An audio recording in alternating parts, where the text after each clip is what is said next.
संत रामपाल जी महाराज एक ऐसे महान संत जिन्होंने अपनी सतभक्ति, तत्व ज्ञान, करुणा और सेवा के बल पर समाज में नई मिसाल कायम की है। संत रामपाल जी महाराज की अगुवाई में उनके सभी सतलोक आश्रमों से समाज कल्याण के अद्भुत कार्यों ने समाज को सुनहरे भविष्य की एक नई उम्मीद दिखाई है। संत रामपाल जी महाराज से नाम दीक्षा लेने के बाद लाखों लोगों की लाइलाज बीमारियां जैसे कैंसर, एड्स आदि ठीक हुई। संत जी के ज्ञान से प्रेरित होकर उनके अनुयायियों ने लाखों यूनिट रक्तदान किया।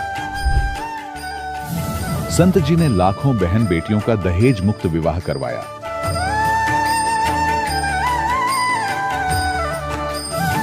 संत जी ने लाखों लोगों का नशा छुड़वाया, करोड़ों उजड़े परिवार बसे। संत जी के आश्रमों में समागम के दौरान निःशुल्क नेत्र चिकित्सा, दंत चिकित्सा प्रदान की जाती है। संत रामपाल जी महाराज द्वारा समय समय पर पर्यावरण संरक्षण के उद्देश्य से बड़े स्तर पर वृक्षारोपण किया जाता है। संत जी ने जरूरतमंदों को तत्काल राहत पहुंचाने के लिए एम्बुलेंस सेवा शुरू की। संत जी अपने अनुयायियों को देहदान के लिए प्रेरित करते हैं, जिससे मानवता की सेवा और चिकित्सा क्षेत्र में सुधार हो सके। संत रामपाल जी महाराज के सभी आश्रमों में हर रोज निःशुल्क भंडारा आयोजित किया जाता है, जहां हर वर्ग, हर जाति और हर धर्म के लोग एक साथ बैठकर भोजन करते हैं।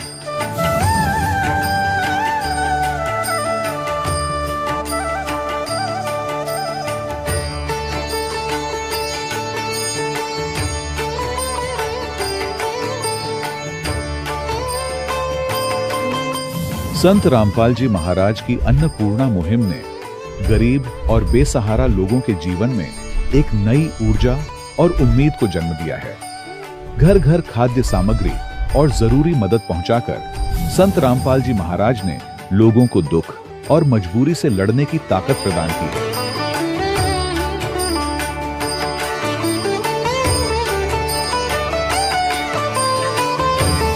संत रामपाल जी महाराज द्वारा गरीब लोगों के लिए घर बनवाने का अद्भुत कार्य एक ऐसी मिसाल कायम कर रहा है जो सदियों सदियों संत जी की उदारता और दया भावना के तौर पर जाना जाएगा।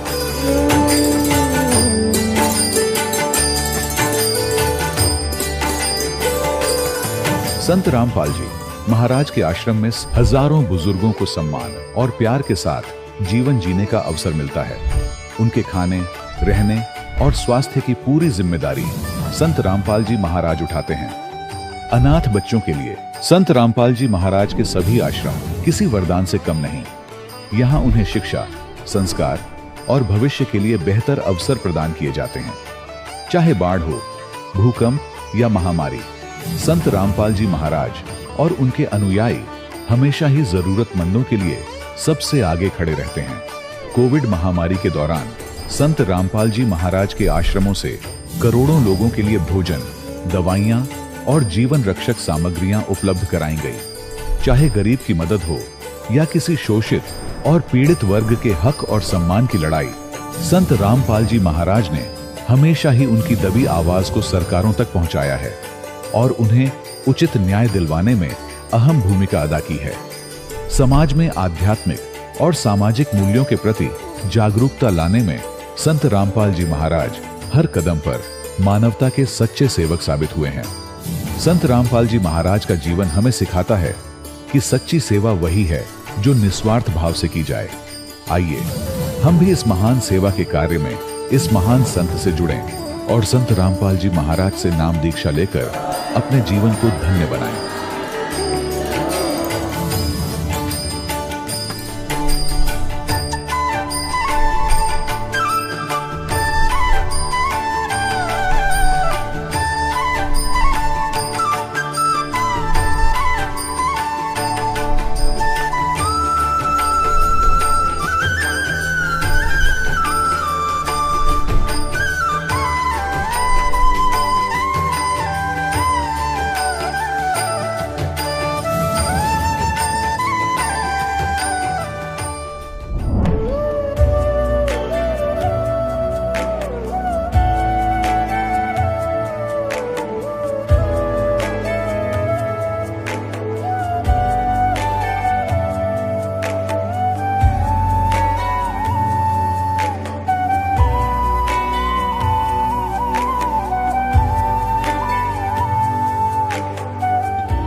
परमात्मा को पाने तथा उसका वास्तविक लाभ प्राप्त करने के लिए पवित्र बाइबल में प्रमाण है कि प्रभु ने मनुष्य को अपना ही स्वरूप बनाया। 6 दिन में सृष्टि रचकर 7वें दिन विश्राम किया।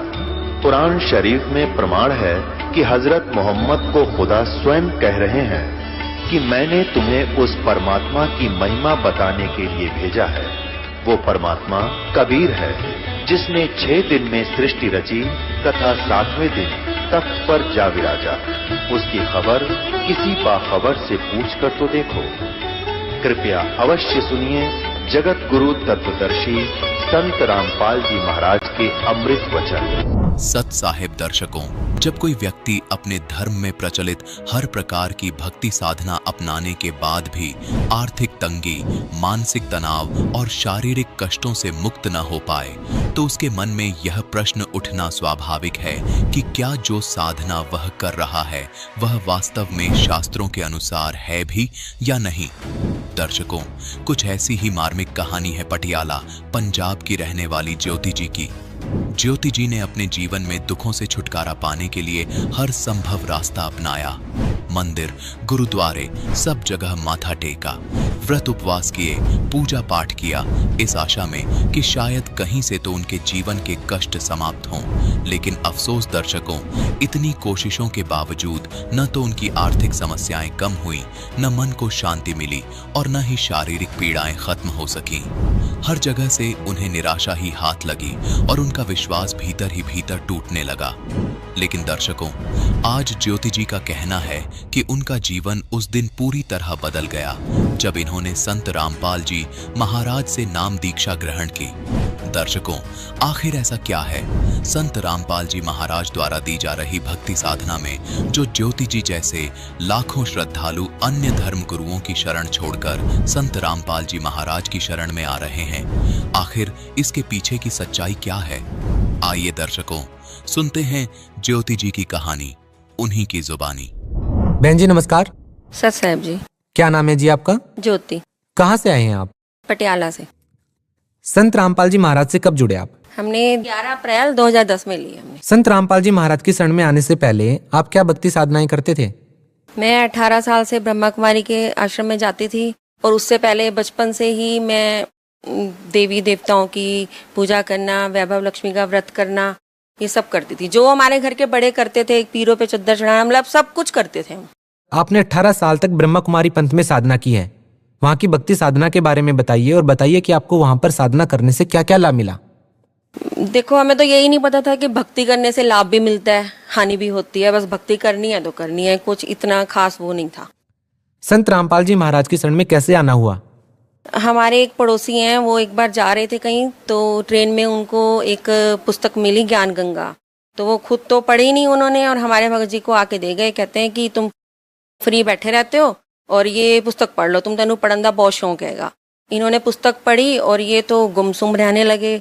पढ़ते रहे 1 महीना 1.5 महीना। मैं क्या पता नहीं इनको क्या हो गया, इतना गुमसुम रहते हैं। मैंने ना वो ज्ञान गंगा उठा के छुपानी शुरू कर दी भाई घर में। मैंने कहा ये रहेगी नहीं, ये रहेगी तो फिर मैं नहीं रहूंगी यहाँ पे। तो इन्होंने फिर लड़ाई करनी, तो दे रही है कि नहीं दे रही, रात के 3-3 बजे तक बैठ के ज्ञान गंगा पढ़नी है। तो मैं बड़ी परेशान थी। मैंने घर की हर कोने में छुपा ली वो ज्ञान गंगा, और लेकिन इन्होंने पढ़नी नहीं छोड़ी। फिर मेरा ना पार्लर है, तो मेरे पार्लर पे जो लड़कियां लगी हुई हैं, एक दिन ये उनको ना ज्ञान समझा रहे हैं।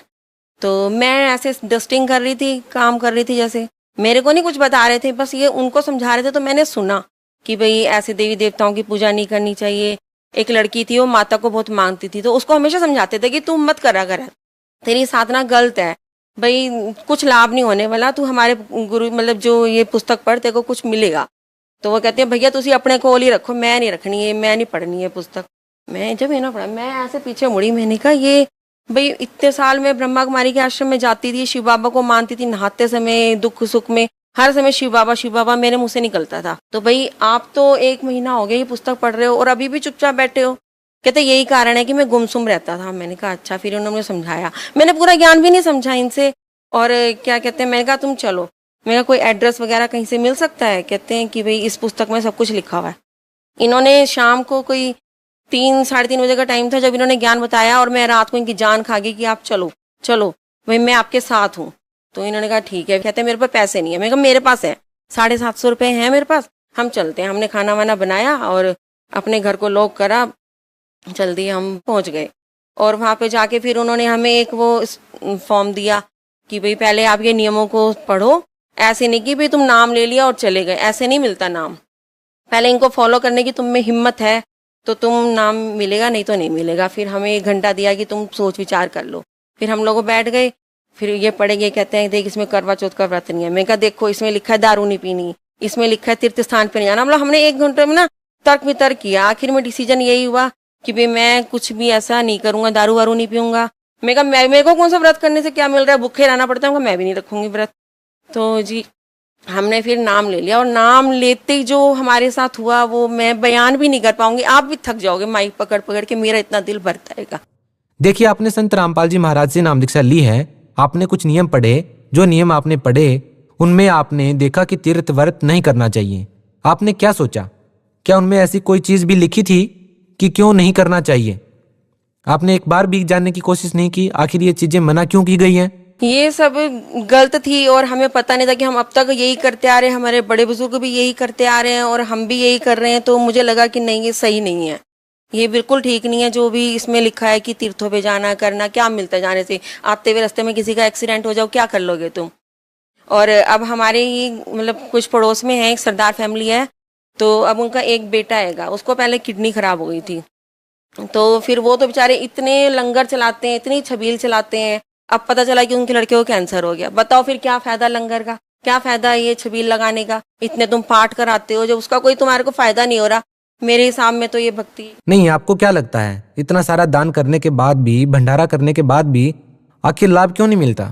तो हमारी साधना गलत थी, हमें अब पता चला। पहले तो भेड़ चाल में जैसे जो करते मनमना आचरण, चलो जी यहाँ पे पीर पे चद्दर चढ़ाओ, यहाँ व्रत रखो करो, यहाँ जल चढ़ाओ, धागा बांधो, इन सब में कुछ नहीं है। आपको क्या लाभ मिला संत रामपाल जी महाराज से नाम दीक्षा लेने के बाद? तो जिस दिन से नाम लिया मुझे आज तक लाभ ही लाभ मिल रहा है। क्या आपके पति पहले नशा करते थे संत रामपाल जी महाराज से नाम दीक्षा लेने से पहले? नशा करते थे जी, वो ड्रिंक करते हैं। अब तो परमात्मा का नशा करते हैं, भक्ति का नशा करते हैं वो। सबसे पहले लाभ तो ये हुआ कि भाई मेरे को 4-5 साल मेरे मुंह पे पैरालिसिस हो गया था। दिल्ली में डॉक्टर्स को दिखाए, पटियाला में दिखाए, एक फिजियोथेरेपी को दिखाए, न्यूरो का डॉक्टर उसको दिखाए, कहीं से कोई आराम नहीं आया। आखिर में मैं हार ही गई थी। मेरे को ब्रश करती थी, इधर कुछ नहीं फील होता था, कंघी करती थी, सिर में भी सुन्न रहता था, मतलब इतना पोर्शन मेरा सुन्न, पता नहीं क्यों छोटा होता जाता रहा मुंह। ये तो सारे कहते पैरालिसिस है, सारे टेस्ट कराए, कुछ किसी को समझ नहीं आया। आपके पास रिपोर्ट्स हैं वो पैरालिसिस की? हैं, इस वक्त नहीं है मेरे पास, इस वक्त नहीं है, पता नहीं कहाँ होगी। मैं तो ध्यान भी नहीं रखा उस चीज़ का इतना। लेकिन जब मैं इस ज्ञान में आई तो फिर मेरे को किसी ने कहा कि भी तुम अफीम खा लो, मतलब पहले, तो मैंने वो भी खा ली, मुझे उससे भी आराम नहीं आया। नाम लेने के बाद मैंने अफीम खाई है, मुझे पता ही नहीं था कि भाई इतना ये भी नशा हो गया या कुछ है। मैं तो एज ए दवाई खाई है उसको। तो फिर क्या कहते हैं अपना, मेरे को ना वहाँ पे आश्रम पे गई, ऐसे हम भक्तनियाँ बात कर रहे थे कि भाई ना, मैंने कहा मेरे मुंह पे ना पैरालिसिस का अटैक हुआ है, वो ठीक नहीं हो रहा। कहते हैं आप ना गुरुजी से प्रार्थना लगा दो। अब हमें तो प्रार्थना लगानी भी नहीं आती थी संत रामपाल जी से। अभी हमें 1 महीना हुआ था, हम पहली हाजिरी लगाने गए थे, तो हमें तो प्रार्थना लगानी भी नहीं आती थी। हमें तो सीधा गुरुजी से ही कह दिया। मैंने कहा गुरुजी भाई मेरे ना मुंह पे सुन्न रहता है और मैं बहुत परेशान हूँ। तो गुरुजी कहते हैं बेटी तेरा नाम खंडित हो गया, अफीम खाई थी ना। बताओ उनको कैसे पता चल गया? कहते हैं मैं अफीम खाई थी ना, तुम्हारा नाम खंडित हो गया, गुरुजी ने कहा। तो गुरुजी ने कहा, संत रामपाल जी ने कहा कि जाओ तुम अपना नाम शुद्ध कराओ। मैं रोती रोती गई, मैंने कहा हाय मेरा नाम खंडित हो गया, तो मतलब मेरे भगत जी को तो पहले सतनाम मिल जाएगा और मेरे फिर लेट हो जाऊंगी। मैं रोती रोती गई, फिर मुझे उन्होंने कहा कि भाई ऐसा कुछ नहीं होता, आप नाम शुद्ध करा लो, ठीक हो जाएगा। वो दिन गया, ये दिन आया, 6 साल हो गए, मुझे तो याद ही नहीं कि इस साइड था कि इस साइड था, मुझे ये भी याद नहीं। मैं बिल्कुल ठीक हूँ, स्वस्थ हूँ। लोग कहते हैं कि तू मोटी है, थायराइड चेक करा ले। क्यों चेक करा लूं? हमारे गुरुजी तो किसी को छींक भी नहीं आने देते, मैं तो नहीं कराती थायराइड चेक। संत रामपाल जी महाराज से नाम दीक्षा लेने के बाद आपको क्या लाभ मिले? सर लाभ तो इतने हैं कि आप थक जाओगे, लेकिन मैं इन शॉर्ट थोड़े थोड़े बताती हूँ कि सबसे पहला लाभ तो ये है कि पिछले 20 साल से हमारे घर में जन्माष्टमी के दिन सांप ने आना ही आना था। तो फिर जब से हमारे गुरुजी से नाम लिया हमने, जन्माष्टमी वाले दिन ही सांप आया होगा, हमें नहीं मिला कहीं भी। थोड़े दिन हो गए, दुकान में कहते हैं कि ज्योति बहुत बदबू आ रही है, समझना। इधर उधर देखा, कोई चूहा मरा हुआ, नहीं समझ आया। देखा तो इतनी लंबी पूंछ दिखी हमें, बिल्कुल गुरुजी के मंदिर के नीचे। जब देखा तो इतना लंबा सांप, और उस सांप में मोरियां हुई हुई हैं, सुंडियां चल रही हैं उसमें। तो हमने कहा ये कितना बड़ा चमत्कार है, सबसे बड़ा चमत्कार तो ये वो दिन गया ये दिन आया। परमात्मा की कृपा से हमारे घर सांप नहीं आया और हमारे बैंक बैलेंस में कभी आज तक 50,000 भी नहीं हुए। और हमारे को परमात्मा ने 6 महीने के अंदर सत्यनाम के बाद हमें गाड़ी दे दी। और सबसे बड़ा लाभ है कि अभी ताजा है कि हमने मकान की रजिस्ट्री करानी थी, तो रजिस्ट्री का खर्चा आया 80,000 रुपये। तो मेरे भगत जी परेशान, कहते कोई लॉटरी डाल लेंगे फिर करा लेंगे ये। मैंने कहा तुम गुरुजी पे छोड़ दो, तुम क्यों टेंशन ले रहे हो। आप यकीन नहीं करोगे कि 4 दिन बाद हमें मैसेज मिला कि भाई हमारी रजिस्ट्रियां सबकी खुली पड़ी हैं और बहुत कम पैसे लग रहे हैं। हमारे मकान की रजिस्ट्री पिछले महीने 6,000 में हो गई है। कितना बड़ा चमत्कार है। जितने पैसे मुझे चाहिए होते परमात्मा मुझे शाम तक दे ही देते, जहां से मर्जी दें वो। जैसा कि आपने बताया कि पहले आप ब्रह्मा कुमारी पंथ से जुड़े हुए थे और कहा जाता है कि गुरु नहीं बदलना चाहिए, लेकिन अब आपने संत रामपाल जी महाराज को अपना गुरु बना लिया है, तो आपसे सवाल ये है कि पहले आप ब्रह्मा कुमारी पंथ में थे और अब आपने गुरु बदला है और संत रामपाल जी महाराज को गुरु बनाया है। क्या आपने कोई पाप किया गुरु बदल करके? नहीं, तब मेरे को थोड़ा सा डर लगा था। मैंने अपने घर से मंदिर भी नहीं उठाया था। मैं कहा नहीं कहीं कुछ हो ना जाए। पहले तो हमारे को हंसी भी नहीं आती थी। हम लोग सोचते हैं ये हंस कैसे रहे, हमें तो हंसी भी नहीं आती, इनको क्यों हंसी आती है। जैसे संत रामपाल जी ने हमारे सिर पे हाथ रखा तो हमें लगा कि हमारे सिर पे कोई बड़ा है, हमारा भी कोई है इस दुनिया में। तो मुझे नहीं लगा कि भाई मैंने गलत किया कुछ। भाई एक डॉक्टर से आराम नहीं मिलेगा, दूसरे डॉक्टर के पास जाएंगे। अब मंदिर में जाते थे, पीरों पे भी जाते थे, ब्रह्मा कुमारी के यहाँ भी जाते थे। वो भी तो इतने बीमार रहते हैं, अगर वो खुद का ही नहीं कर सकते तो हमारा कहाँ से करेंगे। अभी हमारे इधर पटियाला की आएंगी निर्मल बहन जी, तो उनको पिछले कहीं मतलब 5-6 साल पहले उनको कैंसर हो गया था और वो कैंसर से मरी हैं। तो वो तो देखो कोऑर्डिनेटर टाइप ही हो गए, अपना आश्रम चला रहे हैं, तो वो क्यों बीमार हैं। अगर उनको ही शिव बाबा ठीक नहीं कर सकता तो हमें कहाँ से ठीक करेगा। देखिए, संत रामपाल जी महाराज के बारे में ये भी कहा जाता है कि वो अन्य धर्म गुरुओं की निंदा करते हैं। वो अपना ज्ञान कम बताते हैं और अन्य धर्म गुरुओं की निंदा ज्यादा करते हैं। क्या इसको निंदा कहना उचित है? क्या कहना चाहेंगे आप? नहीं, वो निंदा नहीं करते, वो सही ज्ञान बताते हैं कि भाई ऐसे नहीं ऐसे करने। हमें देवी देवताओं की भी साधना करवाते हैं, वो सब कुछ करवाते हैं, लेकिन सही तरीके से करवाते हैं। पहले हम अपने मर्जी से जब जो दिल करता कर लेते थे। आपको संत रामपाल जी महाराज के प्रवचनों में या उनके ज्ञान में ऐसी कौन सी बातें सुनने को मिली जिसने आपको सबसे ज्यादा प्रभावित किया? परमात्मा की यही बात मुझे सबसे अच्छी लगती है कि भाई जिस समय हमें जो चीज चाहिए होती है हमें उसी वक्त दे देता है। तो अभी मैंने तो इतना ज्ञान सुना भी नहीं है, मेरे को तो पता नहीं क्यों ऊपर से ही परमात्मा ने शक्ति दे दी।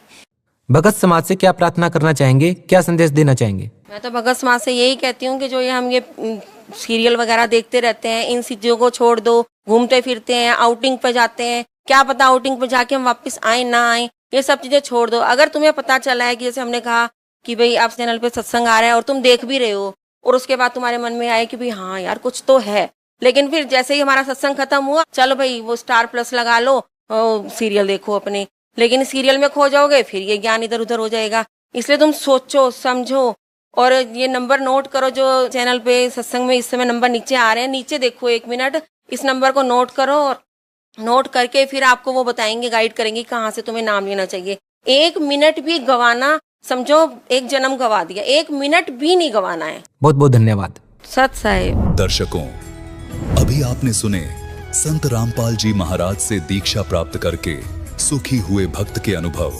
अब देखिए जगत गुरु तत्वदर्शी संत रामपाल जी महाराज के मंगल प्रवचन। पवित्र श्रीमद् भगवत गीता एक कंक्लूजन है, चारों वेदों का निष्कर्ष है।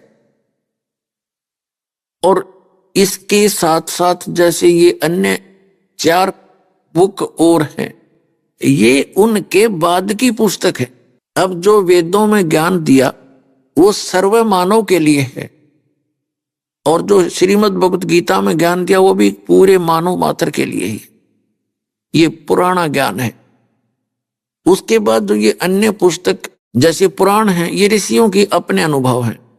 ये यदि वेदों गीता से मेल नहीं खाते तो वो ज्ञान उनके अपने घर का है, गॉड गिवन नहीं है। और जैसे कुरान है, कुरान के अंदर कोई मंत्र जाप करने का नहीं है, और कुरान शरीफ के अंदर मांस खाने का यदि आदेश है तो कंप्लीट गॉड का नहीं है, क्योंकि उसी ज्ञानदाता ने, जो कुरान शरीफ का ज्ञानदाता है, उसने सबसे पहले तौरात पुस्तक दी, और तौरात के अंदर उसने लिख दिया कि सृष्टि रची उस अल्लाहू अकबर ने, उस समर्थ परमात्मा ने, वो क्रिएटर है जिसने 6 दिन में सृष्टि रची, 7वें दिन तख्त पर जा बैठे, वो इस वर्ल्ड का क्रिएटर है। और उसने मांस खाने का आदेश नहीं दे रखा किसी को भी, पशु पक्षी, इवन लायन और किसी प्रकार के भी जो टाइगर हैं, इन किसी को भी मांस खाने का आदेश नहीं है, और कोई मांस खाते भी नहीं थे। फिर इसने आगे चल के जो जबूर दी पुस्तक उसी ने उतारी दाऊद जी के ऊपर, और ईसा जी को इंजिल बुक दी, उसमें वो बार बार वर्णन करने की आवश्यकता नहीं समझी उसने। और उसने उस क्षेत्र में जहां ये लोग बसे हुए थे, क्योंकि ये काल है, इसने तो आपको यहां चाहे आप किसी तरह जीवित रखो, इसने खाने के लिए आपको पालना है। तो इसने आदेश दे दिया उसमें कि मांस खाओ, ऐसे पशुओं का खाओ, ऐसे का ना खाओ, सूअर मत खाओ, गाय खाओ, बकरे खाओ, फलाना खाओ। तो ये इस इनकम्प्लीट गॉड यानी इस डम्मी गॉड का आदेश है, जो कुरान शरीफ का ज्ञान दाता है। यही पवित्र कुरान शरीफ का ज्ञान दाता है, यही पवित्र इस श्रीमद् भगवत गीता का ज्ञान दाता है। अब उसने वहां उस समय प्रफुल्लित था भारत पूरा रूप से, पृथ्वी पर कोई ऐसी दिक्कत नहीं थी जिस क्षेत्र में गीता ज्ञान दिया गया। तो इसमें मांस खाने का बिल्कुल प्रावधान नहीं, और वहां इसने मांस खाने का प्रावधान कर दिया।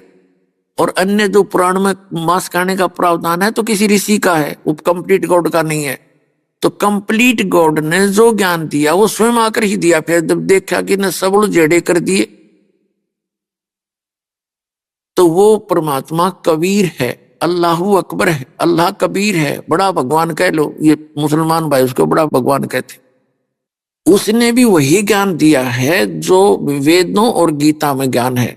वेदों और गीता के ज्ञान से आगे परमात्मा का और अन्य भिन्न ज्ञान है जो वेदों और गीता में नहीं है। जैसे यजुर्वेद अध्याय नंबर 40 के मंत्र नंबर 15 में ओम नाम है। ओम कर्तु समर किलबे समर कर्तुम समर वायु अनिलम अथिदम भस्मांतम शरीरम। जब आपका शरीर शांत होएगा, भस्म होगा, समाप्त होगा, खत्म होगा, तब तक इस ओम नाम का जाप करते रहो। इससे जो मिलने वाला अमृतव है, परम गति है, आपकी हो जाएगी। अब फिर यजुर्वेद अध्याय नंबर 40 के मंत्र नंबर 17 में स्पष्ट किया है, वेद ज्ञानदाता कहता है वो परमात्मा तो प्रोक्ष है, वो पूर्ण परमात्मा तो, और मैं ब्रह्म हूं, अहम हम ब्रह्म, मैं उस दिव्य आकाश रूपी ब्रह्म लोक में रहता हूं, मैं ब्रह्म हूं, मेरा ओम नाम है। और उसके उस सच्चिदानंद घन ब्रह्म अर्थात पूर्ण परमात्मा के लिए यजुर्वेद अध्याय नंबर 40 के मंत्र नंबर 10 में इसने ऑप्शन छोड़ दिया है, जैसे गीता अध्याय नंबर 4 के श्लोक नंबर 34 में कहा कि उस परमात्मा के विषय में कोई संभवात यानी जन्म लेकर अवतार धारण करने वाला श्री राम और कृष्ण के रूप में मानता है, कोई असंभवात उसको अजन्मा कहता है। इसकी यथार्थ जानकारी तत्वदर्शी धीरा नाम बताएंगे, तत्वदर्शी संत बताएंगे, उनसे पूछो।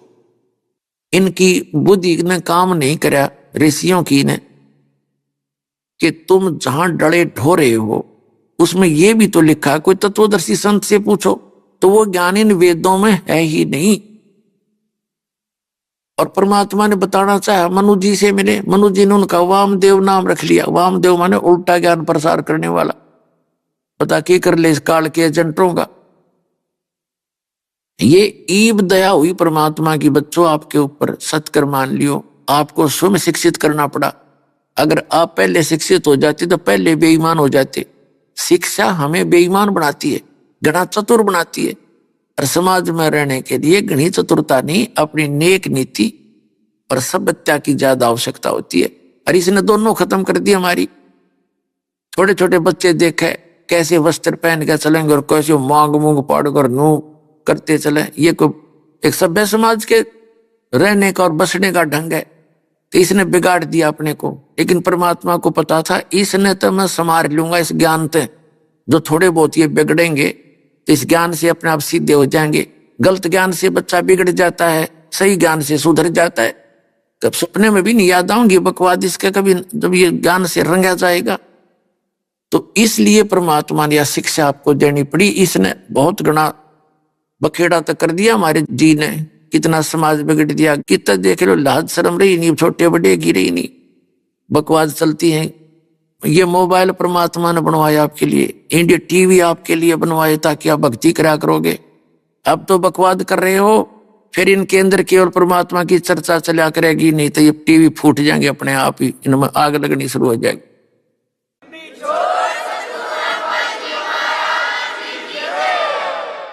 ये तो दिया इसलिए अनमोल रत्न आपको, ना आदमी बना के दिखावे कंप्यूटर ये इंटरनेट, ये तो गॉड गिवन माइंड है।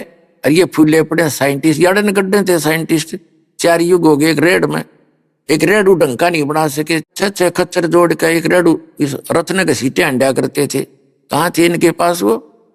अब दास का जन्म हुआ किसान परिवार के अंदर, फसल को निकालने के लिए एक छड़ा लाया करते, छड़ा यानी एक झाड़ काट के, और उसने उस घेर के वो सारा फसल गेहूं की पकी हुई, और उसको ऊपर बैलों कर उसने अंडाए जाते छड़े ने, और वो एक महीने में जाकर सूत में आता, वो 100 मन गेहूं मुश्किल थे, अरे 100 मन गेहूं काट दे कट कट कट कट दे घंटे के अंदर। तो ये गॉड गिवन आपके लिए दिया कि समय को आप भक्ति में लाइयो, जब ताशा खेलन पे लागे, राजनीति की बतलाओ है, टीवी पाँख पड़े बैठे रहे, फिल्म देख के सारा परिवार, फिर राम नाम की चर्चा सुना करोगे। आपने ये सुहावे नहीं, ये बकवाद जो आजकल आपको बहुत अच्छी लग रही है, ये तो बालकों का खेल है। तो ये परमात्मा ने दिया ये ज्ञान आपको, वही मनुष्य पहले थे वही मनुष्य आज है, इसलिए बनवाया कि आप मेरे को पहचान और पीछा छुड़वा लो। आपके साथ बहुत बूंदी बन रही है, बहुत बुरी बनी हुई है, या कोई जीवन है? सारा दिन एक पेट के लिए धक्के खांदा हंडा, 100 झूठ बोला है, फिर रिश्वत ले हुए, कर्म फोड़ा अपने, आगे गधा बन के फिर लटकांता को मार के। तो यह दुर्गति आपने दूर दिखाई देगी सामने, जब आपकी मोतिया में हट जाएगा या काल की भांग उतर जाएगी, और भांग उतरेगी सत्संग से। आज तक सत्संग नहीं मिला आपको, सत्कर मान लियो पुणात्मा हो, आपको सत्संग नहीं मिला, ये बकवाद बताने वाले मिले हैं जिनको खुद ज्ञान नहीं, और आंशिक ज्ञान कहीं थोड़ा सा सुना दिया, बोली आत्मा है परमात्मा की तरफ में भटक ही रहे हैं, तो वो उनके पीछे हो लिए। तो अब इस ज्ञान से, इस उपकरणों से जो परमात्मा ने आपको दिए, आपका मोबाइल आपकी जेब में होगा, ब्लूटूथ चल पड़ा, कान का टांग लिया अपना, और जेब में फोन है, कान में मंत्र चल रहे हैं, साथ में बैठे नहीं पता यू क्या कर रहा है, ना डिस्टर्बेंस हो, दूसरे ने कोई कहा भाई बंद कर ले भाई बंद कर लिया, मंत्र चल रहे। और चाहे सफर में चालो, चाहे किधर खेत में जाओ, मजदूरी करो, दुकान पे बैठो, या कहीं भी अपना काम कर रहे हो, भक्ति करा करेंगे, कभी शब्द सुन रहे हैं, कभी परमात्मा की वाणी सुन रहे हैं, कभी सत्संग सुन रहे हैं, कभी सुबह दोपहर शाम की 3 समय की अपनी स्तुति कर रहे हैं, फिर मंत्र याद आ गया भाई प्रथम मंत्र कर ले, भाई दूसरा भी कर ले। इतना बिजी शेड्यूल हो जाएगा, अपने बकवाद करने की फुर्सत नहीं मिलेगी, और बेड़ा पार हो जाएगा, सतलोक चले जाएंगे।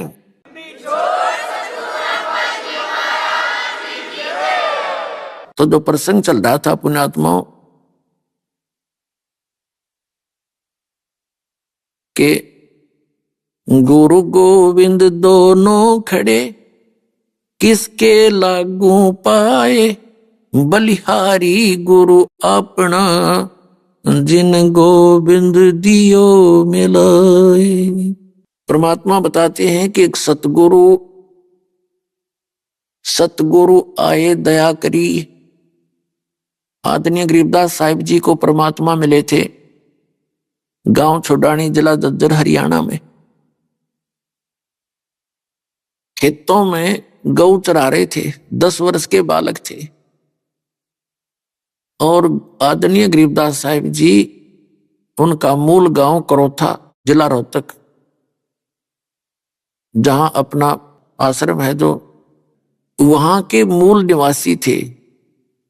और छुडानी गांव है जिला झज्जर के अंदर, वहां आदरणीय गरीबदास साहिब जी के नानका थे, यानी मामा थे वहां, उनकी मम्मी थी वहां की माँ, उनकी माता जी गांव छुडानी की थी, और उनकी माता जी का नाम रानी देवी था। भगतमती रानी का कोई भाई नहीं था, इसलिए गरीबदास साहिब जी के पूज्य पिताजी श्री बलराम जी धनखड़ गोत्र के थे, जाट थे वो, किसान। छुड़ानी के अंदर वो घर जमाई रूप में रहा करते थे। तो वहां 12 वर्ष हो गए थे रहतों को, 12 वर्ष वहां रहते को हो गए थे। पहले लाज शर्म घनी हुआ करती थी, तो 12 वर्ष में जाकर के संतान प्राप्ति हुई आदरणीय गरीबदास साहिब जी। और गरीबदास जी के नाना जी के 1400 एकड़ लगभग जमीन थी, 1400 एकड़ यानी 2500 बीघा, बड़ा बीघा होता था वो, जो वर्तमान के 2.25 बीघों का, 2.5-3 बीघों का 1 बीघा होता था। तो इतनी जमीन थी, वर्षा हो जाती कुछ बोई जाती, बाकी वैसे खाली रखा करते, पशुपालन ज्यादा करते थे। तो गरीबदास जी भी, क्योंकि पहले तो सब कोई स्कूल सकाल में जाते नहीं थे, विद्यालय में छोटे बच्चे ही अपने खेतों में काम लग जाते थे, मजदूर का मजदूरी करता, दुकानदार का दुकान पर बैठने लग जाता, किसान का अपने पशुओं के साथ खेतों में ले जाया करते। तो वो परमात्मा कहते हैं गोता मारूं स्वर्ग में, वो अल्लाह अकबर, वो पूर्ण परमात्मा, कंप्लीट गॉड, परम अक्षर ब्रह्म, गोता मारूं स्वर्ग में जा बैठूं पाताल। और गरीबदास जी को जो परमात्मा का ज्ञान हुआ, कहते हैं गरीबदास ढूंढता फिर वो अपने हीरे मोती लाल। आप वो हीरे मोती लाल हो, परमात्मा कैसे खोज कर लाए आपको? किसी के पास अपने दूसरे बच्चों के द्वारा पुस्तक बंटवाई है, कहीं पर सीडी भिजवाई है, कहीं पर वैसे कोई टीवी के माध्यम से ज्ञान भिजवाया है, तो आप उसके लाल हो। ये गुत्ते मर मर के आपको निकाल निकाल कर ला रहा है संसार रूपी इस सागर से। तो वो परमात्मा अपने उसी उद्देश्य से गोता मारूं स्वर्ग में अर्जा पैठू पाताल। गरीबदास जी के उनकी वर्णन करे भगवान की महिमा की कबीर साहब यूं कहते हैं कि गरीबदास ढूंढता फिर वो अपने हीरे मोती लाल। तो वहां पहुंच गए छुड़ानी में। ये मार्च, अभी फागुन आएगा ना, फागुन उतरते की द्वादशी यानी फाल्गुन सुदी द्वादशी को दिन में 10 बजे से पहले तो और ज्यादा गर्म दिन हो जाते थे, दिन के वहां बालू रेत ज्यादा होता था, तो गर्मी सी हो जाती है। बच्चे सभी पाली, बड़े छोटे जितने 10-15 पाली थे, वो एक जंडी का पेड़ होता था, उधर पीपल पेपड़ नहीं होते थे, जैसे डिजर्ट था, ज्यादा मरुस्थल टाइप था। एक जंडी के पेड़ के नीचे बैठ के अपना रोटी खा ली, भोजन खा रहे थे। तभी परमात्मा सतलोक से आकर उतरे, थोड़ी सी दूरी पे किसी को दिखाई दिए नहीं, वहां से पैदल आते दिखे जैसे साधु संत फकीर एक जिंदा महात्मा के रूप में। तो वहां आकर के उन बच्चों से राम राम करी, बच्चों ने देखा। और बड़े बड़े भी पाली थे, बड़े उम्र के, 40 के, 45 के, 50 के, 20 के। सबसे छोटी उम्र के गरीबदास जी थे, 10 वर्ष के। उन्होंने सबने मिलकर कहा महाराज जी भोजन पा लो, भंडारा खाओ। परमात्मा ने कहा भोजन तो मैं खा आया हूं भाई अपने गांव से। उन्होंने पूछा आपका गांव कौन सा है? कि सतलोक। अब उन्हें क्या पता, पालियों ने सतलोक होगा, कोई गांव होगा भाई। कि बाबा जी भोजन ना खाते तो दूध तो पीना पड़ेगा, दूध बिना पिए तो हम जान नहीं था अपने पास से, क्योंकि हमें पाप लगेगा, साधु संत बगैर कुछ खाए पिए जाओगा। तो परमात्मा ने कहा कि भी ऐसा कर, अगर दूध पिलाना चाहते हो तो कंवारी गाय का दूध पिया करूं मैं, कंवारी गाय का। वो पाली जो बड़ी उम्र के थे वो कहने लगे बाबा जी तेरी दूध पीने की नीयत को ना बकवाद करे तू, अब तो मजाक करते हो हमारे साथ, कंवारी गाय दूध देती है। परमात्मा ने कहा देख लो भाई, दूध पिलाना तो पिलाओ, और कुंवारी भी गाय दूध दे देती है, ऐसी क्या बात है। उनकी वार्ता हो रही थी, तभी गरीबदास जी उठे। 10 वर्ष के बालक, जैसे बालक का स्वभाव प्रारंभ से ही अच्छा होता है ऐसे बच्चे का। एक गाय थी जो कुंवारी गाय थी, बच्चिया उसकी लाडली सी, उनकी रस्सी बांध रखी थी गले में, उसकी पकड़ कर रस्सी और गले से वहां ले आया। वह गाय उसके साथ साथ वो लेती थी, इतनी उसका लगाव था उनमें। अल्लाह के खड़ी कर दी परमात्मा के सामने। अब देखो महाराज जी इसका बच्चा था नहीं, छोटे छोटे थन है, उसका हाथ मारे थना के नीचे गरीबदास जी। गऊ बहुत शरीफ होती है, बहुत सी गौ। देखो इसका दूध तो है, देगी कैसे? तब परमात्मा ने कहा कोई एक पात्र है, कोई मटका कलश छोटा अकांजी है, साफ करके रखा हुआ, वो कहते हैं इसके नीचे लगाओ। गरीबदास जी नीचे लगा लिया। कबीर साहब खड़े हुए और थपकी मारी, गाय को आशीर्वाद दे दिया कमर पे। वो बछिया के लंबे लंबे सुतल हो गए और वो छोटा सा कलश जो 5-7 किलो का था वो भर गया। तो गरीबदास जी ने लाकर परमात्मा को दे दिया। परमात्मा ने आधा पिया, कुछ पिया थोड़ा बहुत उसमें से, और फिर कहा ले भाई बच्चों दूध पी लो, ये अमृत है, इस तुम्हारे लोग का नहीं है, मेरे गांव से आया ये दूध। तो उन बड़े जो पाली थे उन्हें सोचा इस बाबा जी में तो कोई जादू जंत्र जानता है, इसने कुंवारी गाय का दूध निकाल दिया, ये तो पाप का दूध है, हम ना पीवे। वह तो उठ के चले गए। वो दूसरे कहने लगे ना बेरा तू किस जाति का है और तेरा जूठा हम नहीं पीवे। वो तो उठकर चले गए। गरीबदास जी बैठे रह गए। अगला महाराज मुझे दो, और ला के मुंह जितना पीना था वो पी लिया, बाकी रख दिया। तब परमात्मा ने उसको समझाया बेटा भक्ति करते हो तुम? अकाजी करते हैं, हमारे गांव में, हमारे यहाँ दूसरे गांव के अंदर एक शिव जी का मंदिर है, वहां माथा टेक आते हैं, वहां मेले भरते हैं और वो राम कृष्ण की भक्ति करते हैं, राम राम कृष्ण कृष्ण। परमात्मा ने फिर सारा ज्ञान बताया बेटा, और यहाँ जो है ये भक्ति कुछ ना है, जो भक्ति तुम कर रहे हो इसमें तो 84 लाख योनियों में जाना पड़ता है। क्या बताते हैं? सुखदेव ने 84 भुगती बना पजावे खरवो, और तेरी क्या बुनियाद पुरानी तू पेंडा पंथ पकड़वो। परमात्मा ने कहा सुखदेव ऋषि जैसे महापुरुष ने जिसने खूब डटकर भक्ति की, वो भी 84 लाख योनियों में गधे की योनि तक को प्राप्त हुआ। और तेरी क्या बुनियाद प्राणी तू पेंडा पंथ पकड़वो, तो वो मार्ग पकड़ जो सत मार्ग है, आदि सनातन मार्ग है, जो शाश्वत स्थान पर ले जाने वाली सत भक्ति है। अब गरीबदास जी ने कहा कि और भी कोई भक्ति है, इस भक्ति से ऐसे ऐसे दुर्गति होती है, तो वो कौन सी भक्ति है, कौन भगवान है इनसे ऊपर? तो परमात्मा उनकी आए तो उसी उद्देश्य से थे। वो उन बच्चे की प्रबल इच्छा देखकर उनकी आत्मा को साथ लिया, शरीर वहीं छोड़ दिया, बच्चा बैठा है ऐसे, और आत्मा को ले गए ऊपर। वहां दिखा सबसे पहले धर्मराज के दरबार में लेकर गए परमात्मा उस प्यारी आत्मा गरीबदास साहिब जी को।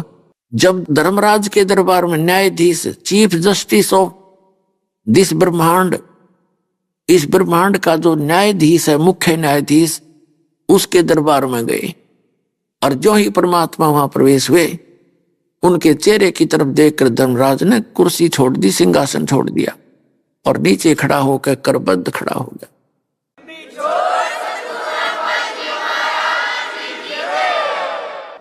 पुण्यात्मा, ये धर्मराज ना ब्रह्मा जी के लिए आसन छोड़ा है, ना विष्णु जी के, ना शिव जी के, क्योंकि इनका भी ये अकाउंट रखता है।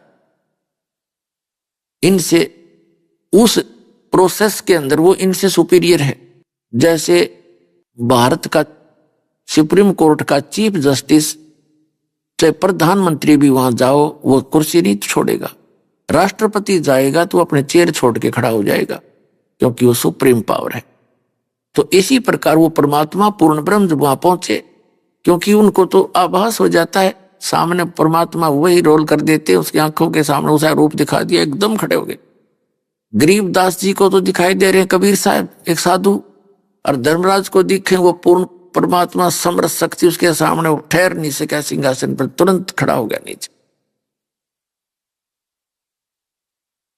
जब ऊपर सारे ब्रह्मांड दिखा करके परमात्मा सतलोक में लेकर गए गरीबदास जी को, वहां क्या देखा?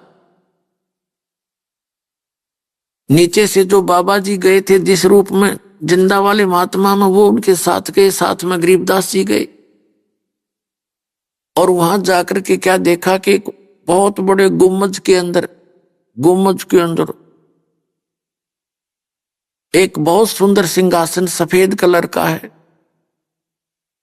और उसके ऊपर परमात्मा विराजमान है, मनुष्य दृश्य है।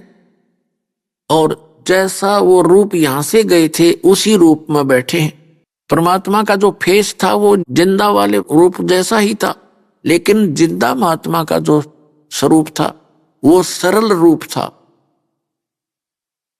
और उसका वो तेजो में स्वरूप था।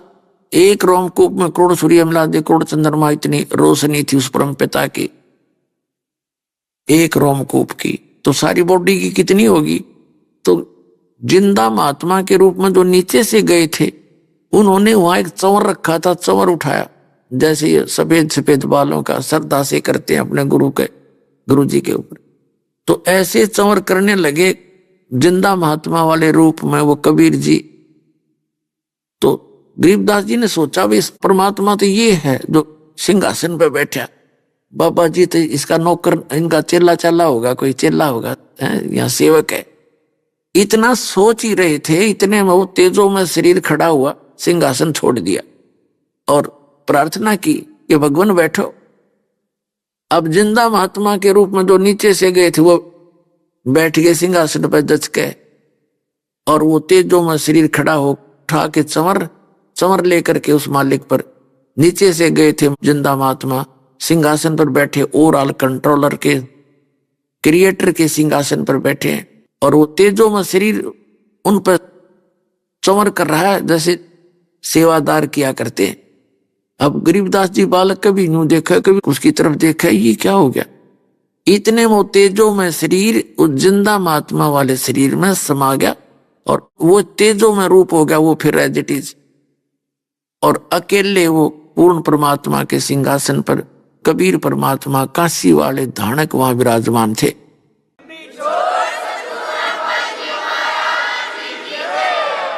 और चंवर उनके सिर पर अपने आप ऑटोमेटिक घूम रहा है। तब परमात्मा ने कहा कि बेटा गरीबदास, वो गंदा लोक है, वो काल का लोक है, और उस लोक में आप देख रहे हो बेटा कोई जीव सुखी नहीं। और यहां देखो तेरे बहन भाइयों से मिल ले, घूम फिर के जा, यहाँ कोई बुढ़ापा नहीं, कोई रोग नहीं, किसी चीज का अभाव नहीं। ये सारे ठाठ हैं। जो तुम यहाँ बाजे गाजे डांस नूंस यहाँ करते हो ना, यहाँ ना करो। बच्चा स्कूल में बकवाद करता है वो फेल हो जाता है। आपने ये सुख वहां मिलेंगे सतलोक में, वहां तुम कितने फंड कर लियो, लेकिन वो शिष्टाचार से होंगे, वहां सारी चीज मर्यादा के अंदर होती है, सब सुख आपको वहां प्राप्त होंगे। बिना किए निष्कर्म में मोक्ष होगा आपका, बिना करे वहां आपको भोजन मिलेगा। सदाबहार वृक्ष हैं, बड़े बड़ाए भंडार भगवान के, पके पकाए पकवान रहते हैं, वो खराब नहीं होता मटेरियल वहां का कभी भी। तो गरीबदास जी ने वो देखा जगह जगह सारे सब तरह के, तो इन्होंने बोले, वो कहने लगे भगवान वहां तो मरना है, वहां तो मृत्यु होनी है मालिक। आज मैं 10 वर्ष का हूं, 40-60 वर्ष पाछे फिर मृत्यु होगी, वहां तो अपनी कोई वस्तु है ही नहीं, मुझे यहीं रख लो दाता, नीचे ना भेजो। बालक था, रोने लग गया। तब परमात्मा बोले बेटा ऐसे नहीं बनेगी बात। जब तुम यहां से गए थे भक्ति थी आपके अंदर, लेकिन अब आपका वो भक्ति धन कति खत्म हो गया, और मैं ऐसा मंत्र दूंगा आपको, उस मंत्र का जाप करना। आप थोड़े ही मंत्र भी डेली कर लोगे तो भी आपको बहुत ज्यादा भक्ति धन संग्रहित हो जाएगा तेरा। और बेटा नीचे जा और सबको बता। आपने आंखों देख लिया, सभी को काल भगवान ने ये नकली संत पंथ बना के और ये धर्मों में बांट के सबको सीमित बुद्धि का कर दिया। और बेटा तू जा और ज्ञान दे, सबको समझा। उन्होंने फिर बताया कि मैंने ही इब्राहिम सुल्तान अदम को ज्ञान दिया था, उसको नरक से निकाला था, वहां राजा बना बैठा था, काल ने सबकी अक्ल मार रखी है। थोड़े से चोचले दिखा देता, ये बेटा तेरी है, कार तेरी है, कोठी तेरी, हर 1 मिनट में मृत्यु हो जा। अन्नों का दर्द पागल, ये तो मेरी थी और तू बन गदाई में। तो वो राज पाकर फुल्ला फिरा था, उसको छुटवाया बेटा। पता नहीं कितने कारण बनाए उस जीव को बचाने के लिए। और पुण्यात्मा आप तो माया मांगण आओ, और परमात्मा ने इब्राहिम सुल्तान अदम राजा का राज छुटवाना पड़ा उस नरक से निकालने के लिए। भक्ति तो भाई भक्ति के ढंग से होया करे, बकवादों से भक्ति नहीं होगी। फिर कहा कि नानक जी को मैं लाया वहां से निकाल कर बेई नदी से। नानक जी जो थे यही राजा जनक थे सतयुग के अंदर, यही राजा जनक थे द्वापर के अंदर। इन्होंने मेरी बात नहीं मानी, मैं इनसे मिलता रहा, लेकिन ये सुखी थे, इन्होंने अपने हिसाब से साधना करते रहे। अब फिर वो बन गया नानक जी। पहले तो वो राजा थे, राजा होते हुए उनके खूब नौकर थे, और स्वयं फिर नौकर लग गया सुल्तानपुर में एक नवाब के यहाँ पर। तो परमात्मा कहते हैं तुम्हारे साथ ये ऐसे धोखा करता है। हीरे थे, हीरे तो सोना हो गए, सोने तो फिर तो मोती, मोती से बन गए रांग। अरे यू धार लिया सांगड़, राजा बने बैठा, सारे कर्म बिगाड़ देता। तो फिर कहा कि मैं 120 वर्ष तक काशी में भी रहा और वहां मैंने ज्ञान प्रचार किया। रामानंद जी को मैंने गुरु बनाया, लेकिन वो मर्यादा बनाए रखने के लिए, और फिर उनको भी यहां लाया था।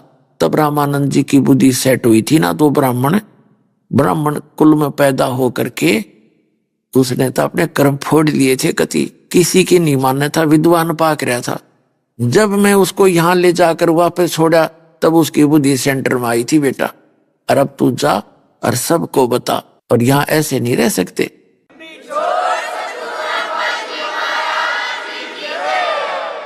उसी दौरान क्या हुआ, ऊपर जो परमात्मा उनको ले गए थे प्यारी आत्मा गरीबदास साहिब जी को, पीछे से पालियों ने देखा कि बाबा जी तो चला गया और उसको बुलाओ गरीबदास को। गरीबू का करें, गांवों में थोड़ा सा नाम को बिगाड़ के ही अच्छा मानते हैं। गरीब नाम था, गरीबू नाम कहने लग गए। गरीबू ने खोजो लड़की का लड़का कहाँ है और उसको खड़ा करो। उसका नंबर आ गया गौओं को संभालने का, वह नंबर ला कर पाड़ी 1 घंटा 13, 2 घंटा 13।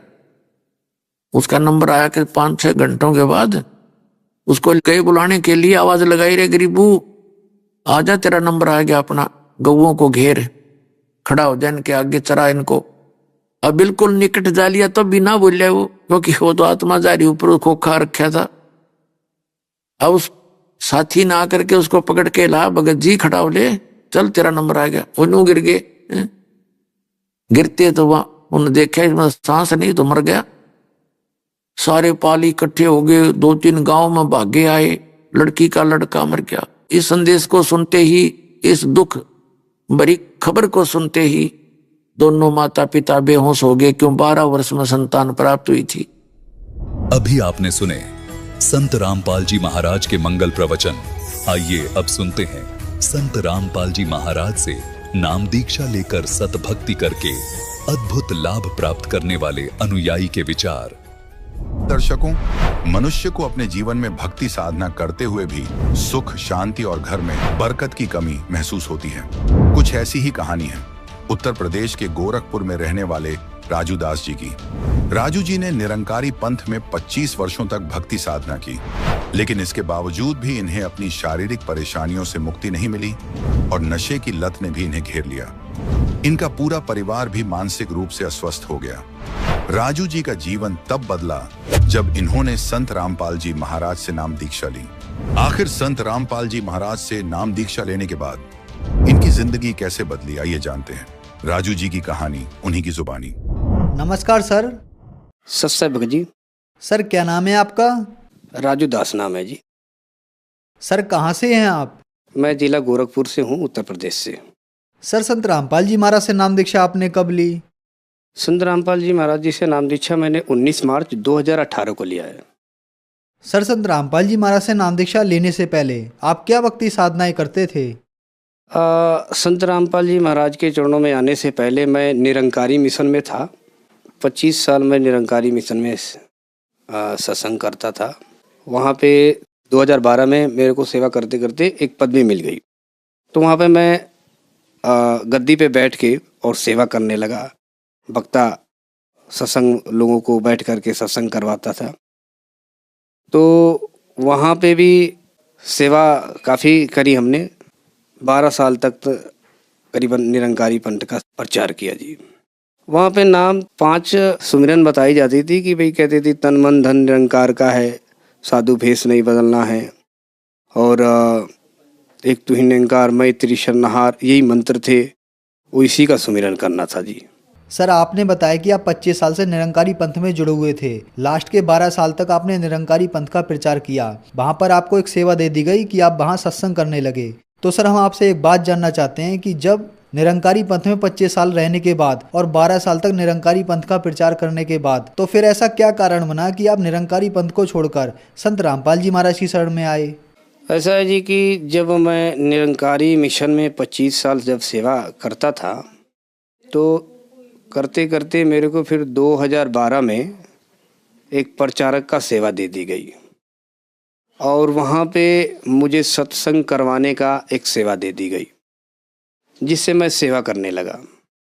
और सेवा करते करते मुझे उल्टा परेशानी होने लगी, कभी शरीर में खुजली, कभी खांसी। इसी बीच हमारी एक बहन थी, वो भी पागल हो गई और फिर यही बीमारी हमारे घर को भी लग गया। और फिर खाने पीने की भी परेशानी हो गई, कमाई में बरकत होना भी बंद हो गया और मैं काफ़ी परेशान रहने लगा। कोई लाभ नहीं मिलता था, दिक्कतें और बढ़ती चली गई। वक्ता होने के नाते भी मैं काफ़ी परेशान रहता था। सेवा भी करता था, गद्दी पे बैठ के वक्ता भी करता था, लेकिन उसके बाद भी मैं बहुत परेशान था। उसके बीच हमारे माता पिता और भाई हम बहुत परेशान हो गए। खुजली, बीमारी, उल्टा रिएक्शन होने लगा, जैसे मानो पता नहीं क्या हो गया है। मेरे शरीर में करीबन 3 साल तक जो है एलर्जी रही और इसी बीच हमारी बहन जो है वो पागल हो गई और फिर खाने वाने पीने की भी परेशानी हो गई। और हमारा जो खेत में गेहूं अनाज बोते थे वो भी जो है हमने मजबूरी में हमें भी उसको गिरवी रखनी पड़ गई। तो यहाँ परेशानी हुई, लाभ तो कुछ मिला नहीं मुझे। सर आप 25 साल से निरंकारी पंथ से जुड़े हुए थे और 12 साल तक आपने निरंकारी पंथ का प्रचार किया। आप खुद वक्ता थे, सत्संग करते थे, आप लोगों को समझाते थे, लेकिन आप खुद परेशान थे। आपको और आपके माता पिता को भयंकर एलर्जी की बीमारी हो गई। आपने इलाज कराया लेकिन नहीं ठीक हुई। फिर आपकी बहन पागल हो गई, आपके ऊपर दुखों का पहाड़ टूट गया। तो फिर संत रामपाल जी महाराज के बारे में जानकारी आपको कहाँ से मिली? संत रामपाल जी महाराज के बारे में जानकारी हमारे एक भगत हैं, साले साहब हैं, उन्होंने बताया कि भाई जो आप भक्ति कर रहे हो उसमें कोई लाभ नहीं है, कोई फ़ायदा नहीं है, आप मेरे साथ चलो मोनिका।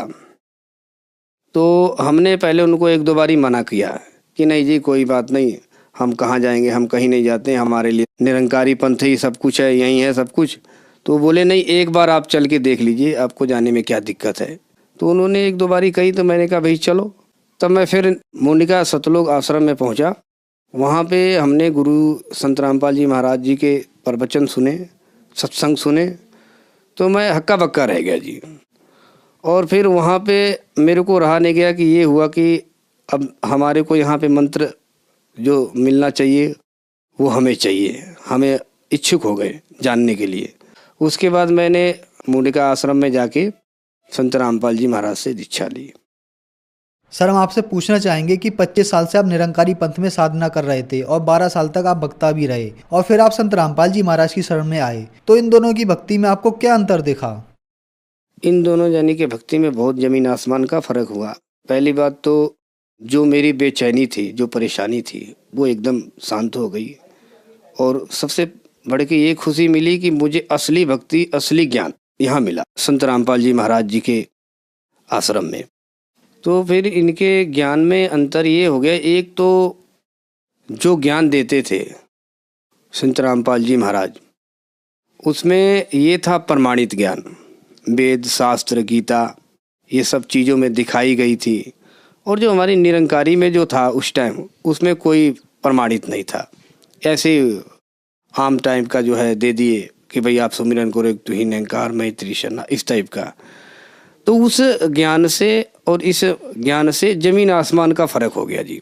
और फिर प्रमाणित हर चीज़ों में, शास्त्र में, कुरान में और बाइबल में और फिर गीता भगवत में, ये सब चीज़ें जब प्रमाणित संत रामपाल जी महाराज दिखाए तो मैं फिर ये ज्ञान सुन कर के हक्का बक्का रह गया कि असली भक्ति, असली मंत्र तो यहाँ है और असली लाभ यहाँ है। सर, आपने बताया कि आपने 25 साल तक निरंकारी पंथ में साधना की, लेकिन आपको कोई लाभ नहीं मिला। आपकी आर्थिक स्थिति बहुत ज़्यादा खराब हो गई। फिर आप संत रामपाल जी महाराज की शरण में आए। तो क्या संत रामपाल जी महाराज से नाम दीक्षा लेने के बाद आपको कोई लाभ भी मिले? संत रामपाल जी महाराज के चरणों में आने से, दीक्षा लेने से बहुत लाभ हुआ। लाभ की तो कोई गिनती नहीं है। वहाँ पे निरंकारी मिशन में जब मैं सेवा कर रहा था तो उसमें मेरे कोई लाभ नहीं मिली, बल्कि मेरे शरीर में पूरी एलर्जी हो गई।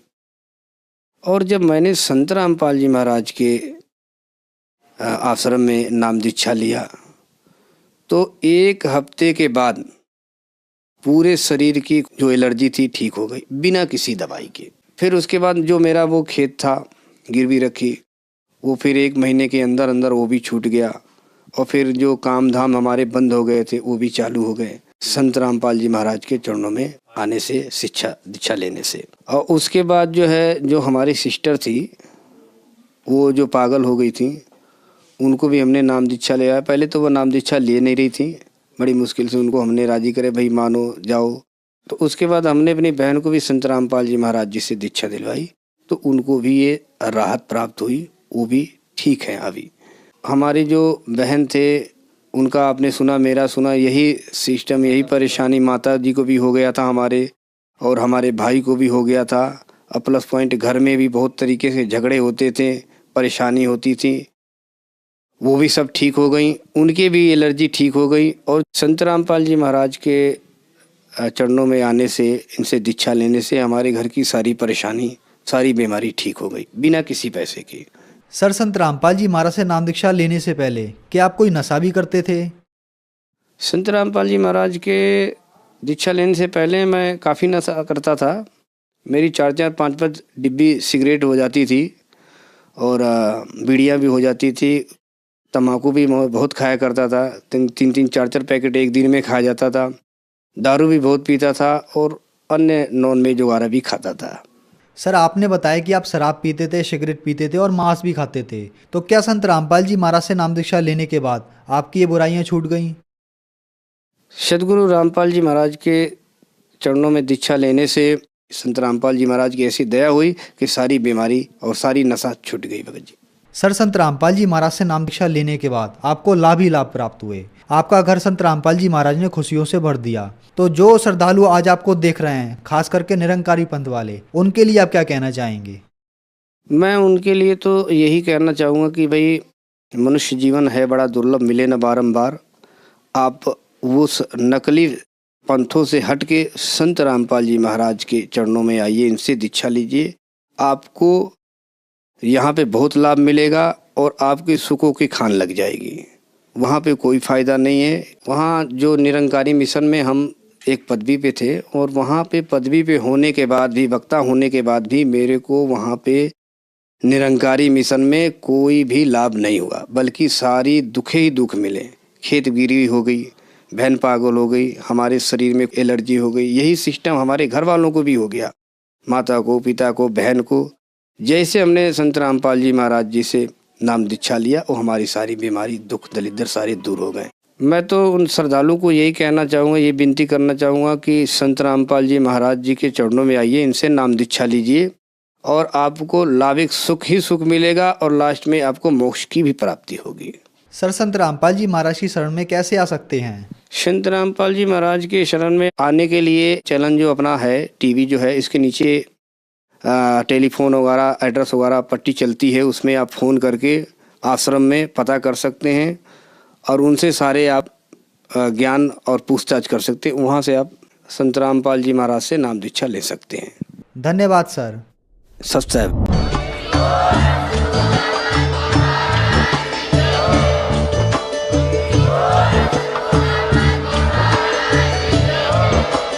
आप सुन रहे थे जगत गुरु तत्वदर्शी संत रामपाल जी महाराज जी के मंगल प्रवचन। अधिक जानकारी के लिए विजिट कीजिए हमारी वेबसाइट www.jagatgururampalji.org। संत रामपाल जी महाराज जी के शुभ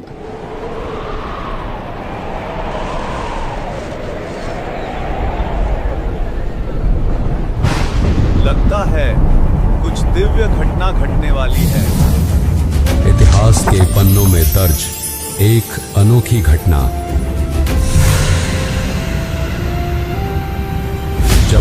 पूर्ण ब्रह्म ने समझाई अपनी सृष्टि रचना।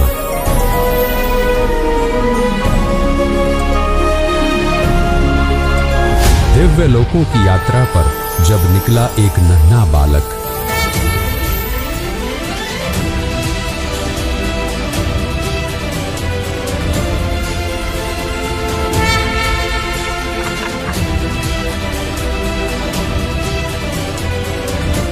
किससे हुई मुलाकात और जानिए कौन है वह विश्वपालक।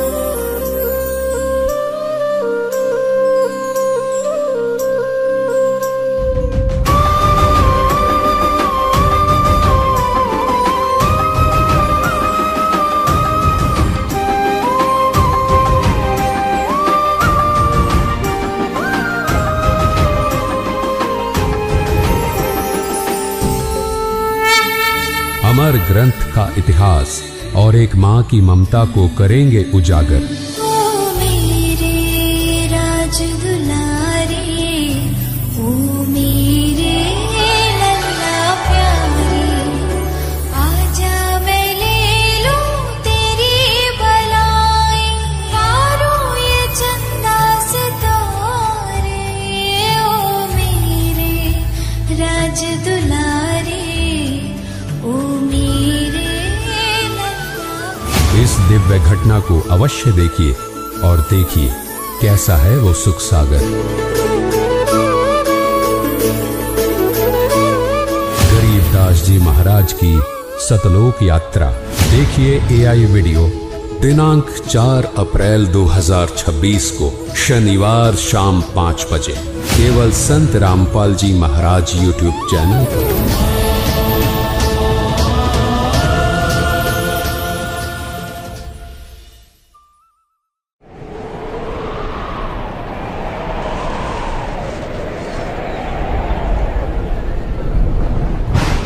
लगता है कुछ दिव्य घटना घटने वाली है। इतिहास के पन्नों में दर्ज एक अनोखी घटना। जब पूर्ण ब्रह्म ने समझाई अपनी सृष्टि रचना।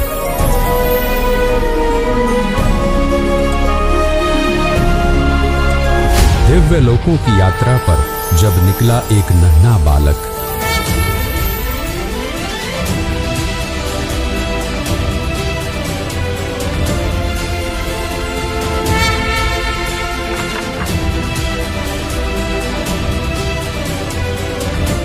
किससे हुई मुलाकात और जानिए कौन है वह विश्वपालक।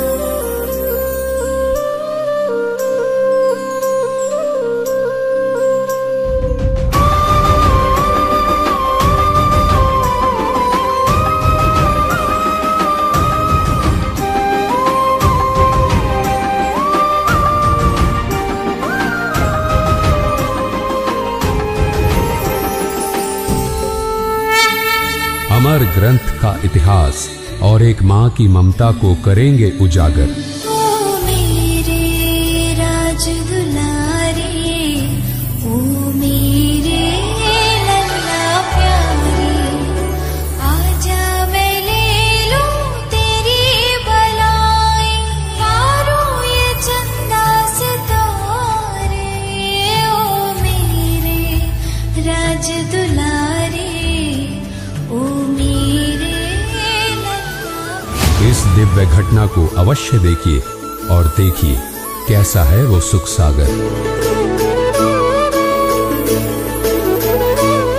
गरीबदास जी महाराज की सतलोक यात्रा देखिए एआई वीडियो दिनांक 4 अप्रैल 2026 को शनिवार शाम 5 बजे केवल संत रामपाल जी महाराज यूट्यूब चैनल पर।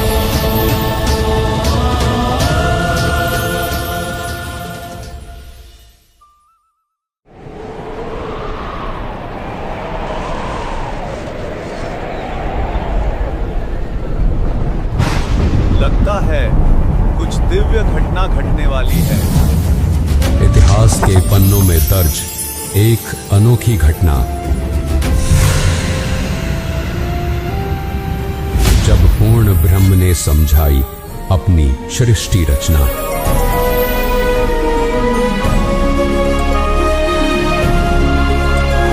दिव्य लोकों की यात्रा पर जब निकला एक नन्हा बालक,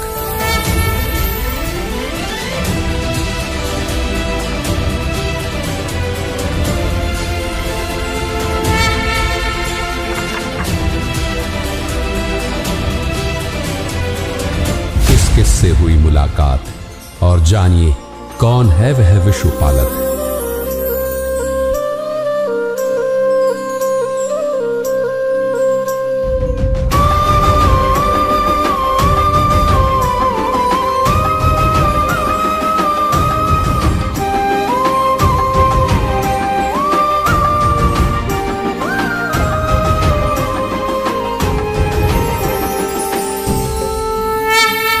अमर ग्रंथ का इतिहास और एक मां की ममता को करेंगे उजागर।